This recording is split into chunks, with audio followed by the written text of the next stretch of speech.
Praise the lord. మనందరికీ తెలుసు, ప్రస్తుతం ప్రపంచం ఒక వింతైన గందరగోళంలో ఉంది. ఒక పక్క యుద్ధాలు, మరో పక్క ఆర్థిక సంక్షోభం. కానీ ఇవన్నీ యాదృచ్ఛికంగా జరుగుతున్నవి కావు. బైబిల్ కొన్ని వేల ఏళ్ల క్రితమే వీటిని ప్రవచించింది.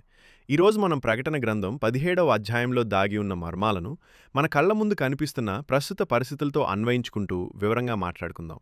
ముందుగా మనం ఆ మృగం గురించి అర్థం చేసుకోవాలి. బైబిల్ ఒక భయంకరమైన మృగం గురించి చెబుతోంది. దానికి 7 తలలు మరియు 10 కొమ్ములున్నాయి. ఈ 7 తలలు గతంలో రోమా సామ్రాజ్యాన్ని ఏలిన 7 చక్రవర్తులకు సాదృశ్యం. అయితే అసలైన విషయం ఇక్కడే ఉంది. ఆ 10 కొమ్ములు భవిష్యత్తులో రాబోయే 10 మంది రాజులు లేదా 10 దేశాల కూటమికి గుర్తు.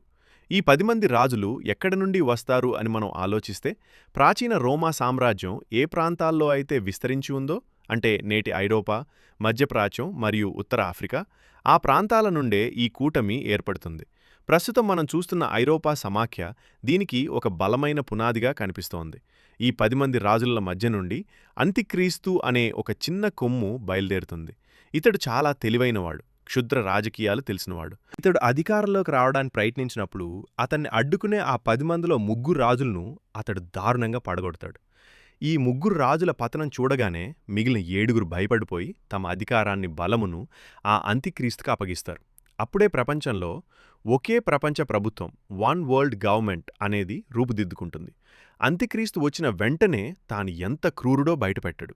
మొదట అతడు ఒక గొప్ప శాంతిదూతలా కనిపిస్తాడు. ముఖ్యంగా ఇశ్రాయెల్ దేశంతో 7 ఏళ్ల పాటు శాంతి ఒప్పందం చేసుకుంటాడు. ఈ ఒప్పందంలో భాగంగానే యెరూషలేంలో 3వ దేవాలయం కట్టబడుతుంది. యూదులు కొన్ని వేల ఏళ్ల నుండి ఎదురుచూస్తున్న ఆ దేవాలయ నిర్మాణం బహుశా సంఘం ఎత్తబడక ముందే ప్రారంభం కావచ్చు, లేదా ఎత్తబడిన వెంటనే పూర్తి కావచ్చు. అయితే ఈలోపు యెహెజ్కేలు 38, 39 అధ్యాయాల్లో చెప్పబడిన యుద్ధం జరుగుతుంది. రష్యా, ఇరాన్, టర్కీ వంటి దేశాలు ఏకమై ఇశ్రాయేల్ను నాశనం చేయడానికి వస్తాయి.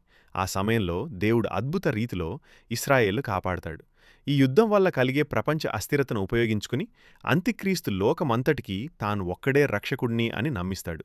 3.5 ఏళ్ల వరకు బాగానే ఉండి ఆ తర్వాత తన అసలు స్వరూపాన్ని చూపిస్తూ అదే 3వ దేవాలయంలో కూర్చుని నేనే దేవుణ్ణి, నన్నే పూజించండి అని శాసిస్తాడు.